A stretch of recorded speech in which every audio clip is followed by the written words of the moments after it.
Good morning everyone. Welcome to my page channel judiciary 009।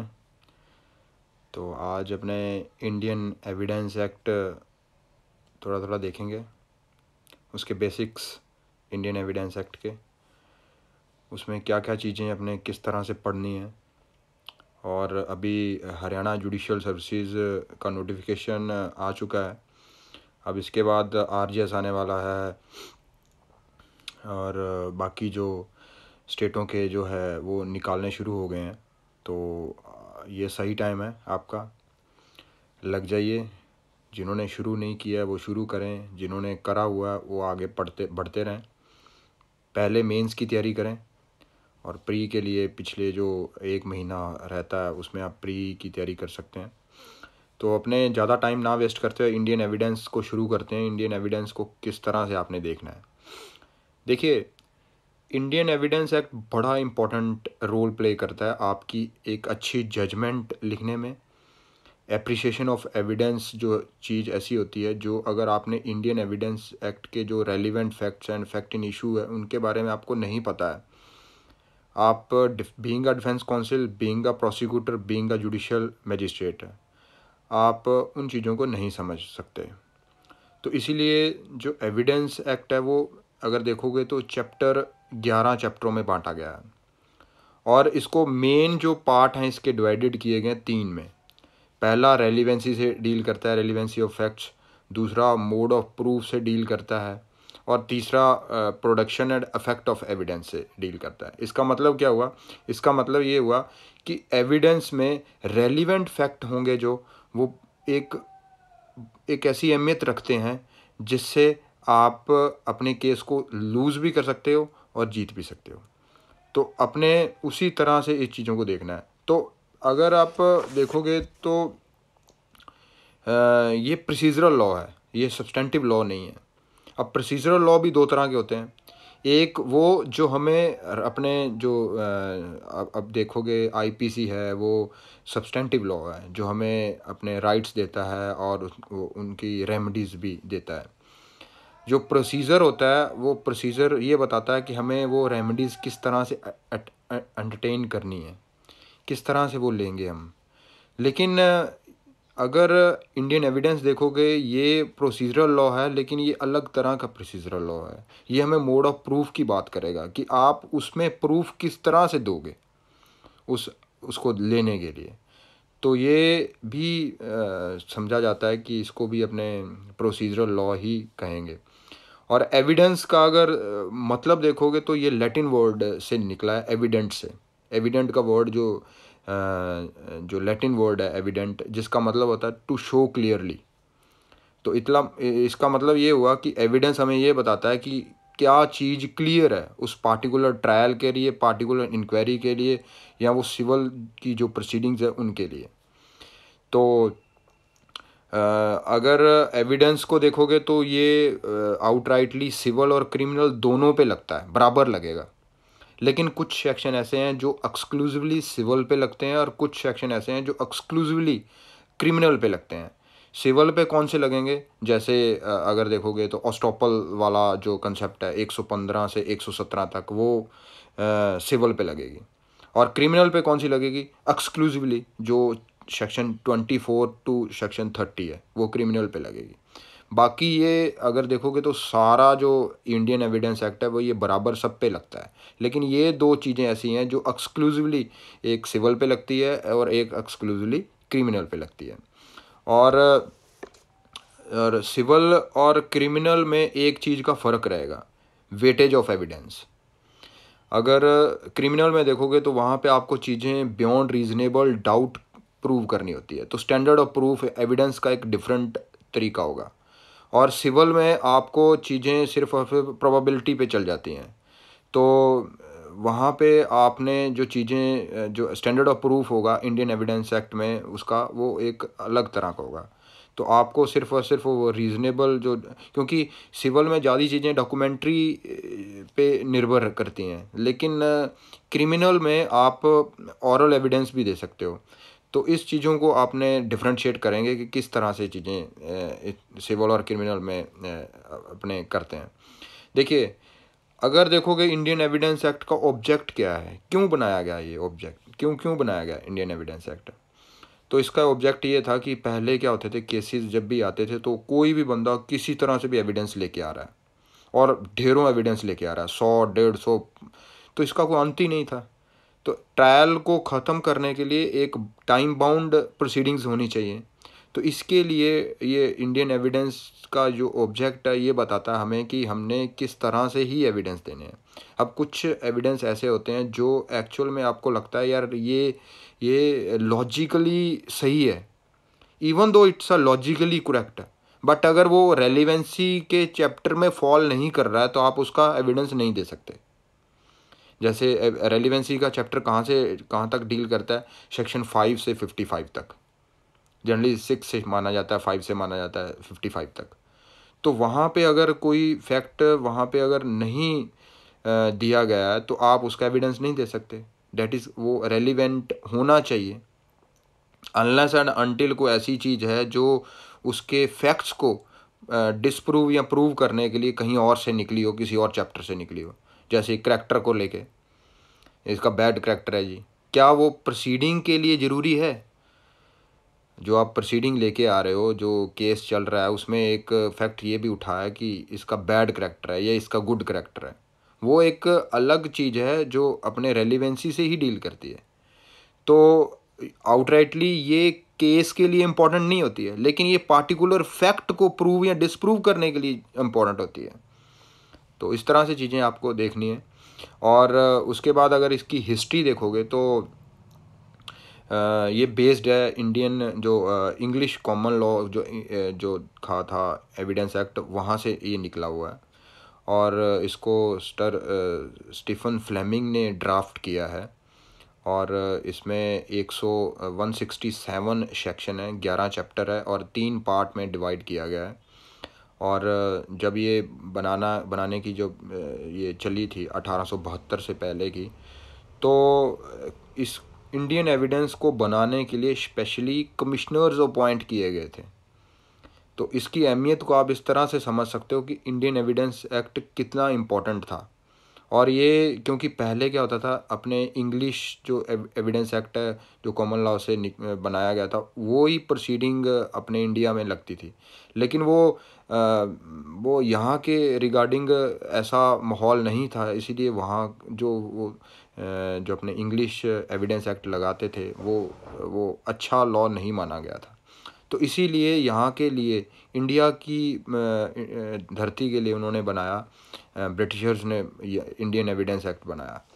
और commissioners इसके लिए appoint किए गए जिन्होंने इसके लिए रिसर्च करके एक अपनी रिपोर्ट फाइल की। जो अब देखोगे तो गवर्नर जनरल जो होता था, गवर्नर जनरल जो इंडिया का, उसके पास एक काउंसिल्स होती थी उसकी और एक सिलेक्ट कमेटी होती थी।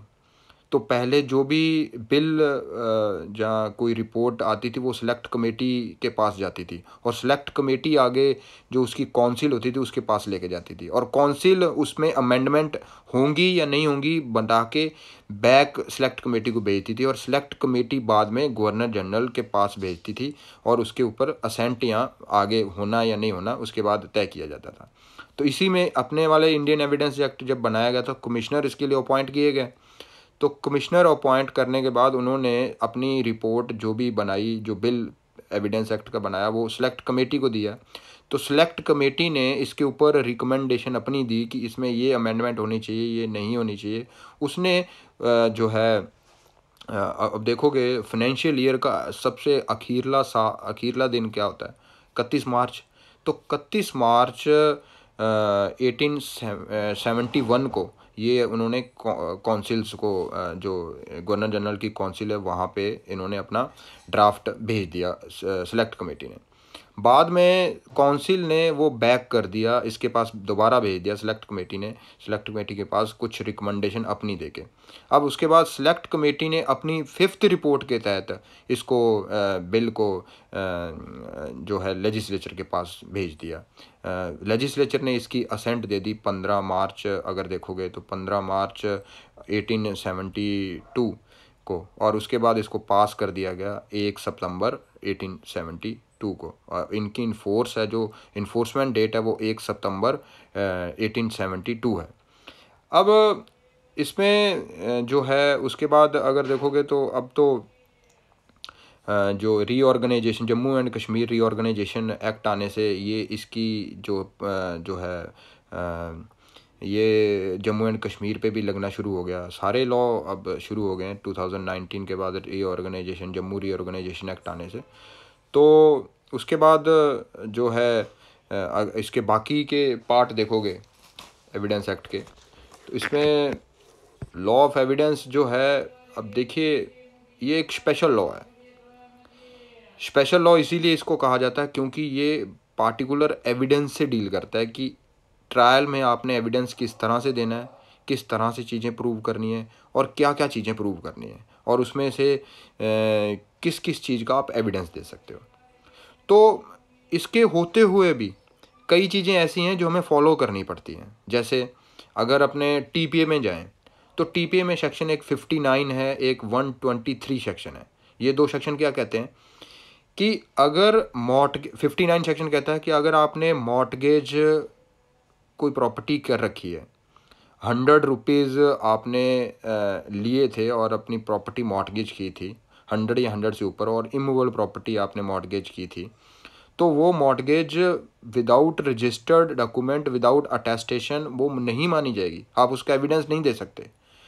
तो हमें उन चीज़ों का भी ध्यान रखना है सेक्शन 59 जो टीपी एक्ट का, कि वहाँ से आप आउटराइटली एविडेंस दे सकते हो, एविडेंस रोकता नहीं है, लेकिन हमें 59 सेक्शन टीपीए का रोकता है कि इस स्टेज में आप एविडेंस में नहीं जा सकते हो। अगर ये कंप्लायंस आप नहीं करोगे तो क्या रजिस्टर्ड होना चाहिए, अटेस्टेड होना चाहिए। ऐसे ही 123 है जो ये कहता है gift in cases of immovable property, जब तक वो रजिस्टर्ड नहीं होगा, अटेस्टेड नहीं होगा, आप उसका एविडेंस नहीं दे सकते, वो गिफ्ट माना ही नहीं जाएगा।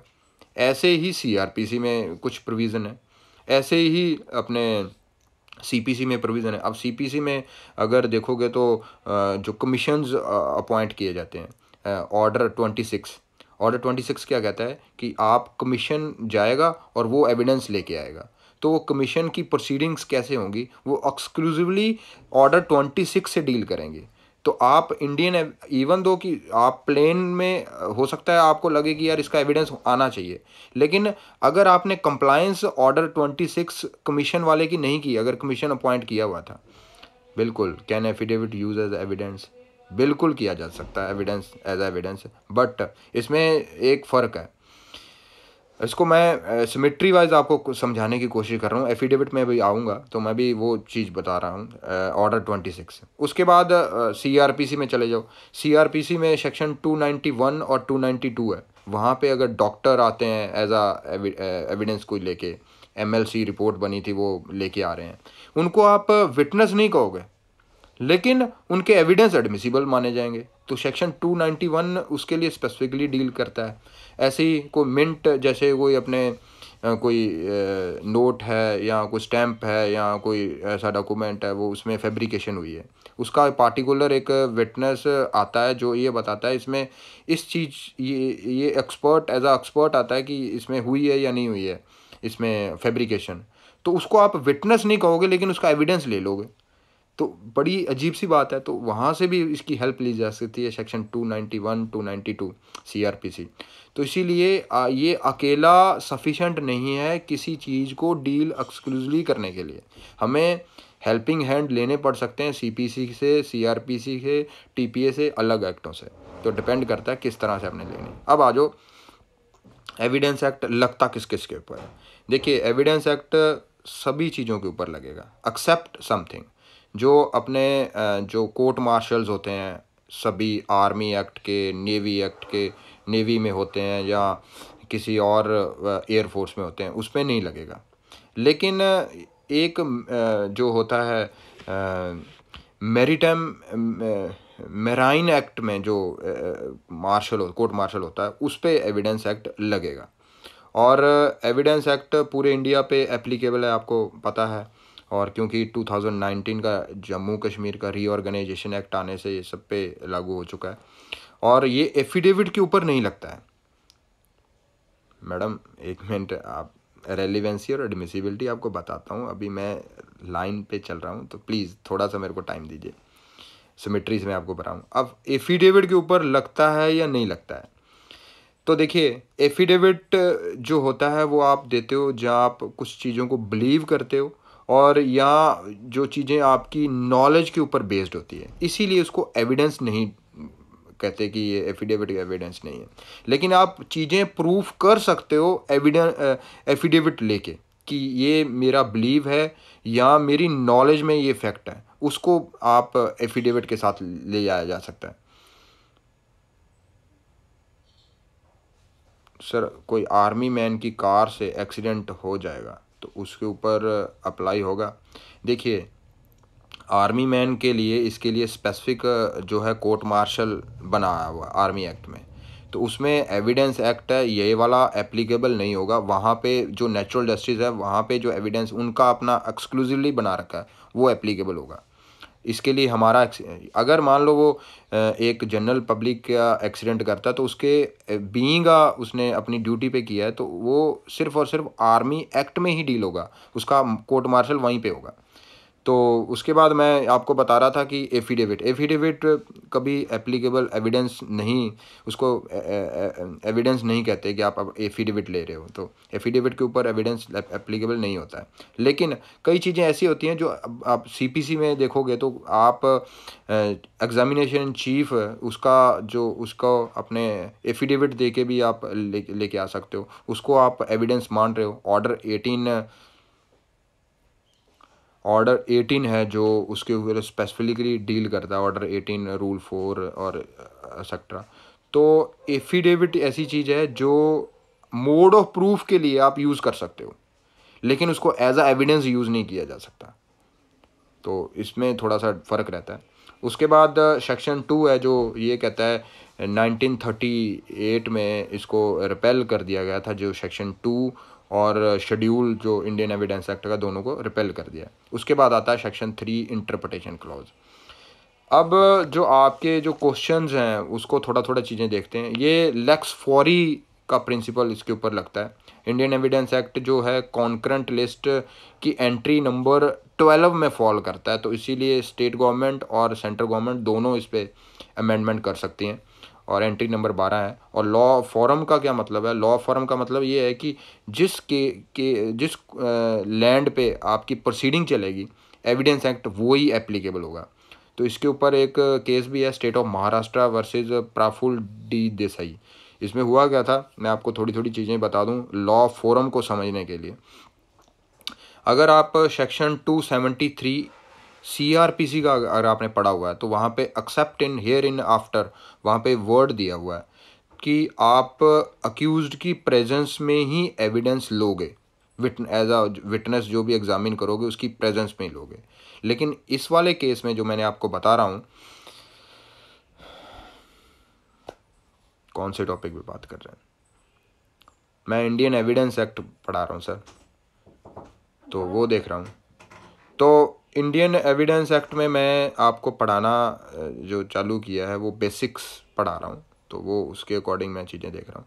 अभी मैंने बताया था कि 273 सीआरपीसी का सेक्शन, उसके बारे में थोड़ा सा कोरिलेशन बता रहा था कि आपको जो एविडेंस देना है वो उस अक्यूज्ड की प्रेजेंस में ही देना होगा।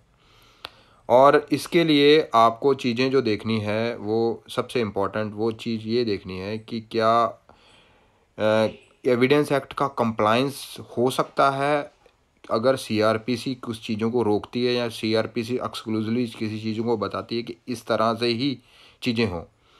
तो 273 सीआरपीसी का हमें ये बताता है कि आपको एविडेंस जो भी विटनेस आएगा उसका उस अक्यूज्ड की प्रेजेंस में ही होगा, अनलेस एंड जो सेक्शन वो बताते हैं 281 से लेके 285 तक, वो अलग एक स्पेशल केसेस में आप उसकी प्रेजेंस ना भी हो तो भी चल जाएगा।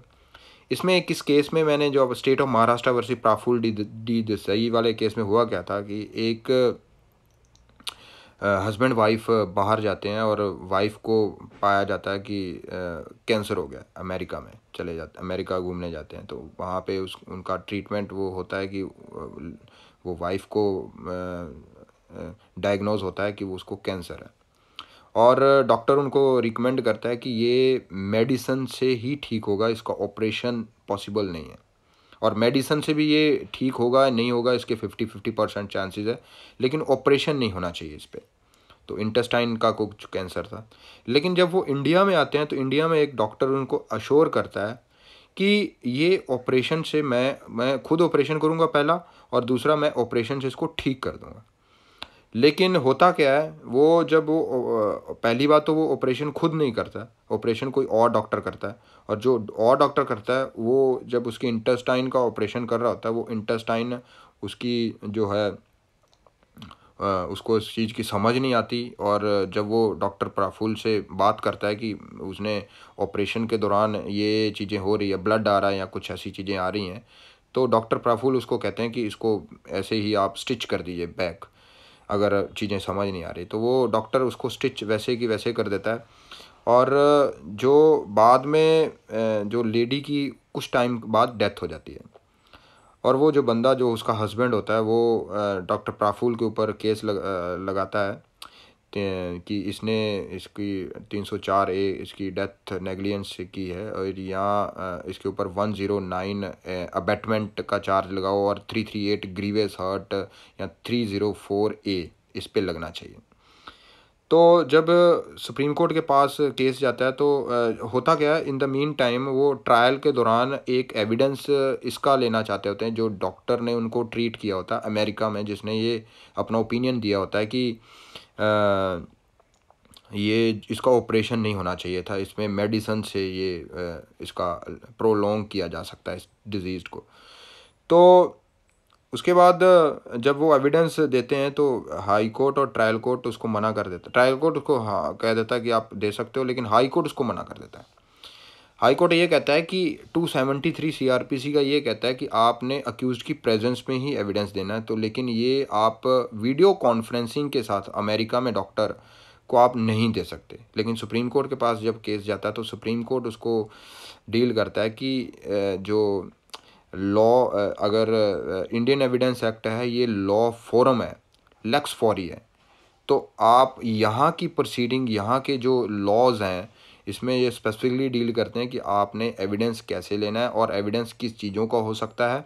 और अगर बंदा बाहर भी है तो भी वीडियो कॉन्फ्रेंसिंग के साथ उसकी प्रेजेंस आप सिक्योर कर सकते हो, इवन जब अगर अक्यूज्ड या उसका एडवोकेट वहाँ पे सामने है रह के उसको क्रॉस करने की उसके पास अगर उसको राइट मिल जाता है, अवेल कर सकता है। तो इसमें वीडियो कॉन्फ्रेंसिंग के साथ एविडेंस देने की प्रक्रिया को सही ठहराया था सुप्रीम कोर्ट ने। तो इसी कारण ये जो केस है बड़ा लीडिंग केस है, बड़ा इंपॉर्टेंट केस है। और उसके बाद जो अभी क्वेश्चन आ रखे थे कि आर्बिट्रेटर जो है क्या उसको अपने कोर्ट मान सकते हैं, तो अगर सेक्शन 3 देखोगे तो कोर्ट की डेफिनेशन में जजेस, magistrate and all person legally authorize to take evidence में डेफिनेशन में आर्बिट्रेटर को एक्सक्लूड किया गया। उसका कारण ये है कि आर्बिट्रेटर पहला जुडिशियल ऑफिसर 90% चांस होते हैं वो नहीं होता है। और सर क्लास का टाइम या होता है क्या? क्लास का टाइम मैं आपको पहले बताता हूँ। रीनेम द केस, हाँ, state of Maharashtra versus Praful D Desai, ये केस है मेडिकल नेग्लिजेंस पे बिल्कुल।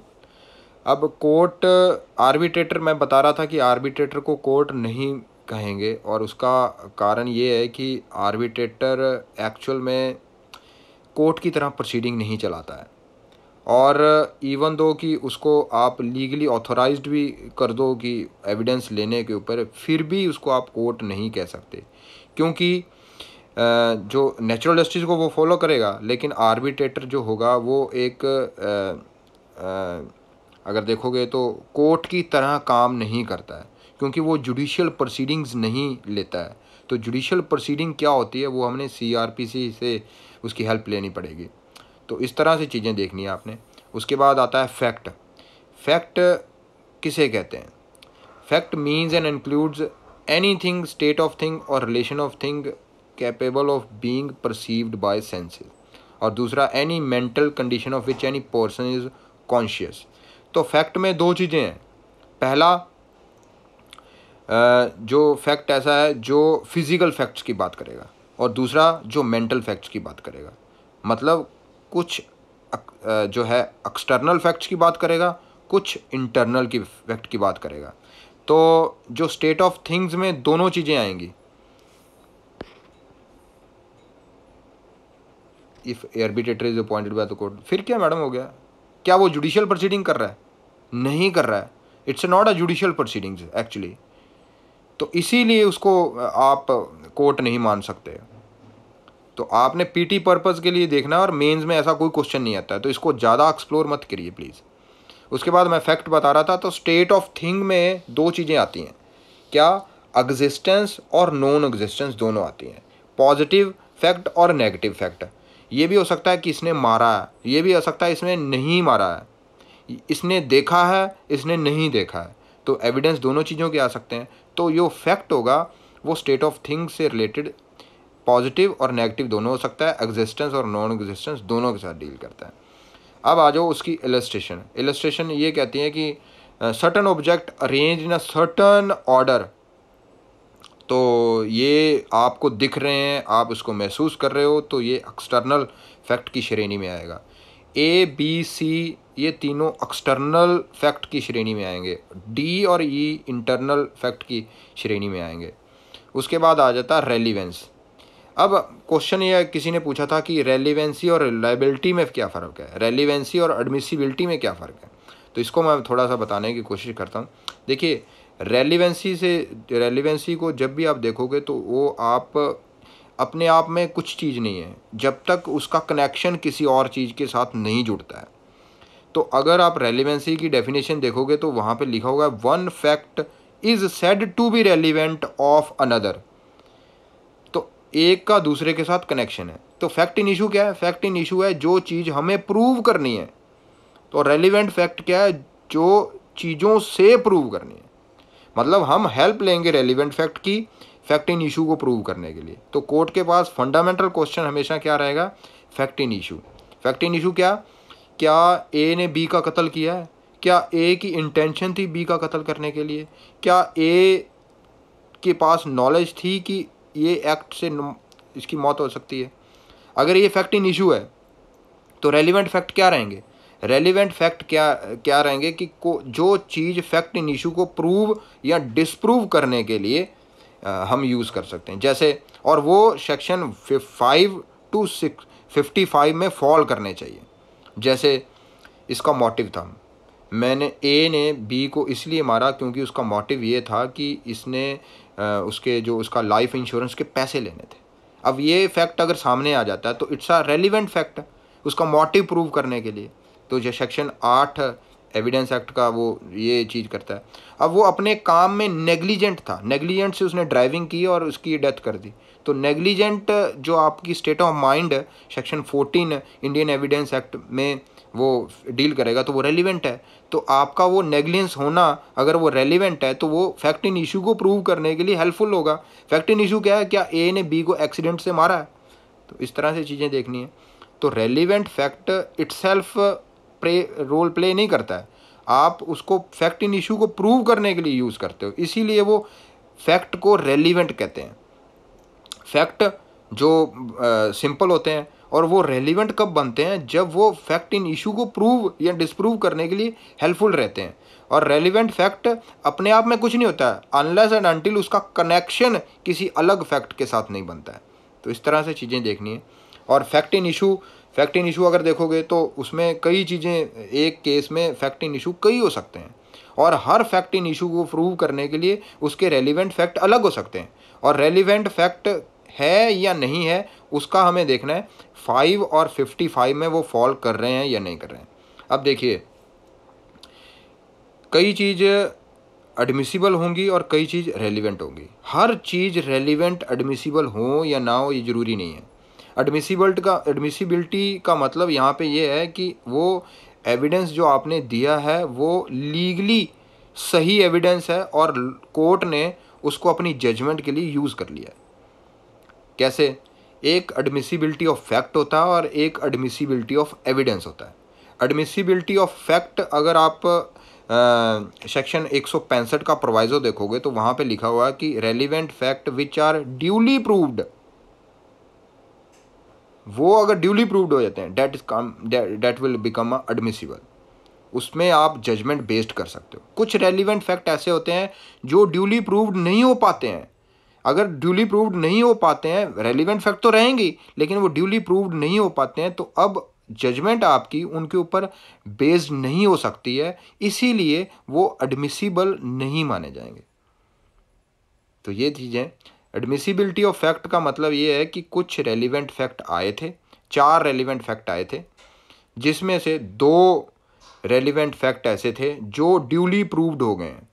ड्यूली प्रूव्ड का मतलब यहाँ पे ये है कि उनका कनेक्शन 5 to 55 में ड्यूली एस्टेब्लिश्ड कर लिया गया है, कोर्ट ने उसको मान लिया गया और कोर्ट ने अपनी जजमेंट उन 2 फैक्टों के ऊपर आधारित मान के दे दी है या देने वाला है, तो उसको कहते हैं एडमिसिबिलिटी ऑफ फैक्ट।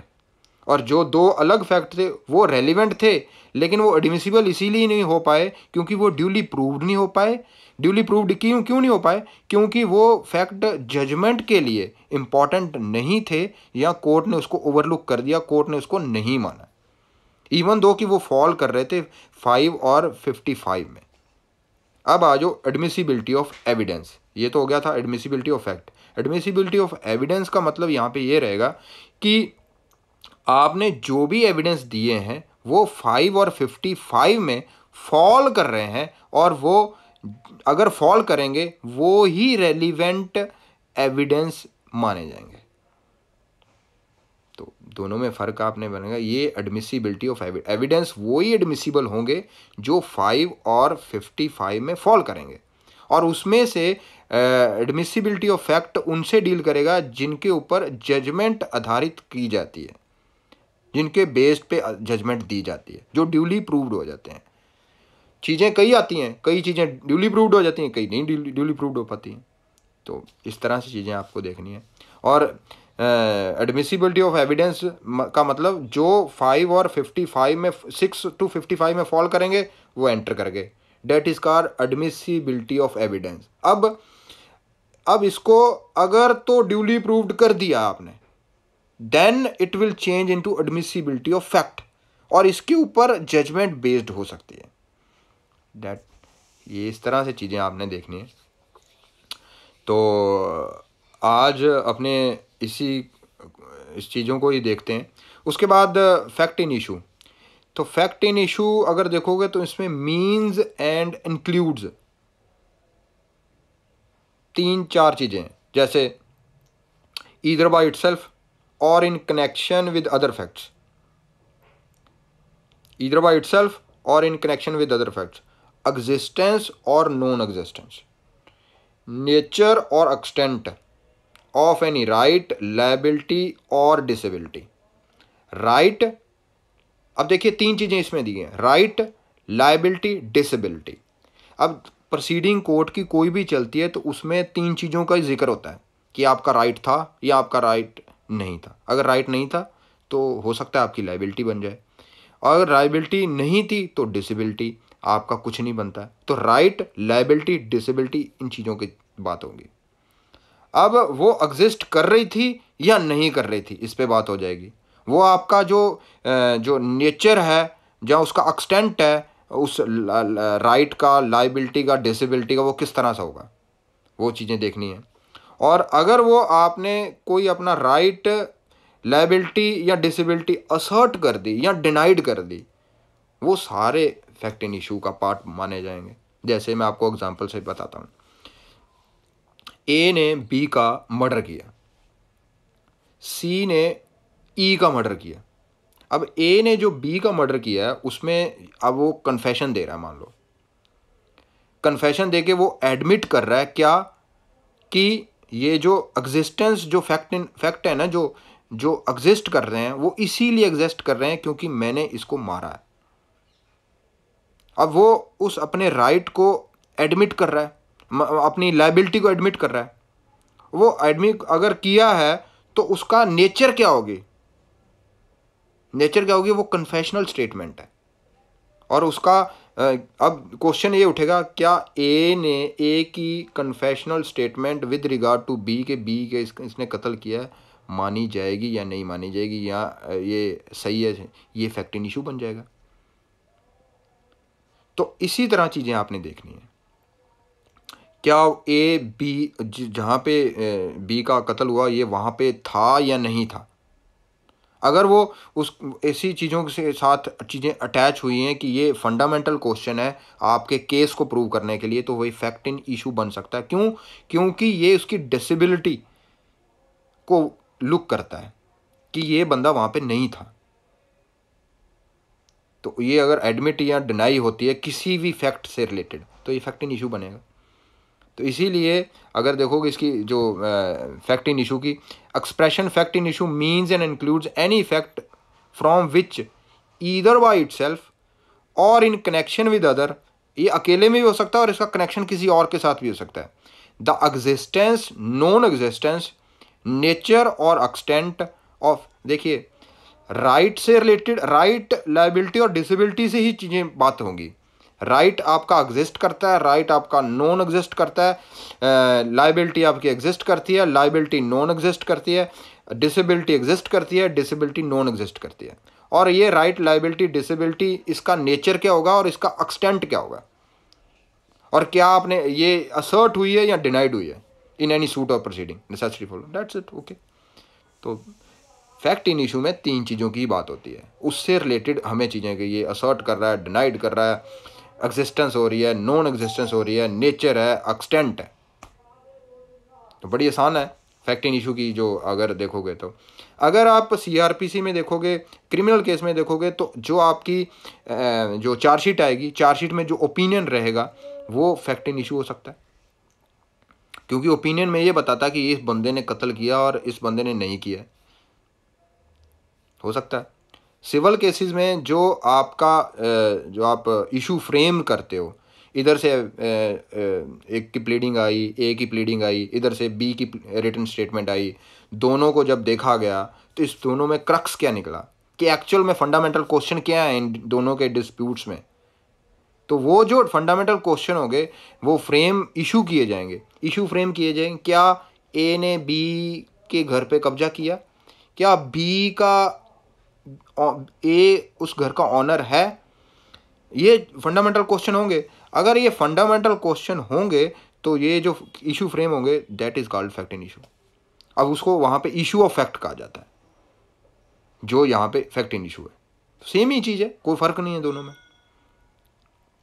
और जो अगर क्रिमिनल में जो चार्जशीट होगी, जो वहाँ पे 173 में जो ओपिनियन आता है जो पुलिस ऑफिसर्स का, वो ओपिनियन जो होता है वो फैक्ट इन इशू है, उसी को चीज़ें देखनी है, उसी को लेके ट्रायल चलेगी।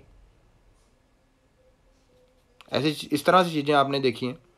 और जो एलिगेशन चार्जशीट में बनाते हैं वो that constitute a fact in issue. फ़र्क क्या है इन दोनों? अब रेलिवेंट जो फैक्ट होते हैं, रेलिवेंट फैक्ट को एक लैटिन टर्म से देखा जाता है, उसका मतलब होता है फैक्टम प्रोबोन, प्रोबोन, PROBON, सॉरी PROBAN, प्रोबेन, फैक्टम प्रोबेन। और फैक्ट इन इशू को फैक्टम प्रोबंडम कहा जाता है, फैक्टम प्रोबंडम, प्रोबंडम PROBANDUM। तो हमें चीज़ कैसे इस तरह से देखनी है। अब देखिए जो रेलिवेंट फैक्ट होते हैं उनको एविडेंशियरी फैक्ट भी कहते हैं। क्यों कहते हैं? क्योंकि ये हमें प्रूव या डिसप्रूव फैक्ट इन इशू को करने के लिए बड़े सहायक होते हैं, इसके बिना काम ही नहीं चलेगा। और वो अगर 6 और 55 सेक्शन के, क्योंकि रेलिवेंसी किससे डील करती है, सेक्शन अगर देखोगे 5 से लेके 55 से, तो रेलिवेंसी अगर वहाँ पे फॉल कर रही है तो वहाँ से ही फैक्ट हमने उठाने हैं और वो हमें डिक्लेयर कराना है कि ये रेलिवेंट है हमारे केस के लिए। अगर वो हमारे केस के लिए उसमें फॉल नहीं कर रही हैं चीज़ें, तो वो इवन दो कि वो आपके कई बार चीज़ें क्या होती हैं, किस तरह से होती हैं, आपको प्रूव करने के लिए कई बार आपको लगता है लॉजिकली यार ये फैक्ट अच्छा है, ये प्रूव कर सकता है अपना केस, लेकिन वो 5 और 55 में फॉल नहीं कर रहा है, तो आप उसका एविडेंस नहीं दे सकते। तो लॉजिकल में नहीं जाना है, आपको लीगल में जाना है। तो रेलिवेंट बात करेगा लॉजिकल और लीगल दोनों के साथ, लेकिन एडमिसिबली बात करेगा लीगल के साथ। तो फैक्ट लॉजिक भी हो सकते हैं, लीगली भी सही हो सकते हैं। तो उनका कनेक्शन लीगली इस्टेब्लिश होता है तो वो चले जाते हैं एडमिसिबल, उसको एडमिसिबल का मतलब ये कोर्ट ने इसको कंसीडर कर लिया है एविडेंस आने के बाद, अब ये जजमेंट के लिए ये फैक्ट इंपॉर्टेंट हो गया, अब जजमेंट इसके ऊपर आधारित की जा सकती है, that is called admissible. Relevant का मतलब ये चीज़ इस केस के लिए रेलिवेंट है जिसका लॉजिकली और लीगली कनेक्शन बन रहा है। अब ये रेलिवेंट, अब देखो फैक्ट एक बहुत बड़ी चीज़ है, उसमें लॉजिकल, लीगली, इलीगली सारी चीज़ें आपने डाल दी, उसमें से रेलिवेंट फैक्ट वो होंगे जो लॉजिकली और लीगली आ जाएंगे, और एडमिसिबल उसमें बिल्कुल छोटा है, उसमें लीगली जो चीज़ें हैं वो ही आएंगी। तो अब आपको समझ लगी है आपको किस तरह से तरफ जाना है और कैसे जाना है।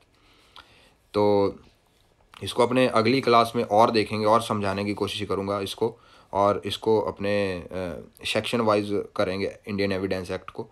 और तब तक के लिए पढ़ते रहिए, और मेरी क्लास को जिन्होंने शेयर नहीं किया है तो प्लीज़ इसको शेयर करें, क्योंकि ये फ्री क्लास है, तो मैं चाहता हूँ कि ज़्यादा से ज़्यादा स्टूडेंट इसका बेनिफिट लें। अभी हरियाणा का जो है वो नोटिफिकेशन आउट हो चुका है, तो कई बच्चे घर पे बैठ के कोचिंग नहीं ज्वाइन कर सकते, या उनको कुछ फाइनेंशियल प्रॉब्लम्स ऐसी हैं जो नहीं कर सकते, तो आप उनके साथ शेयर कर सकते हैं।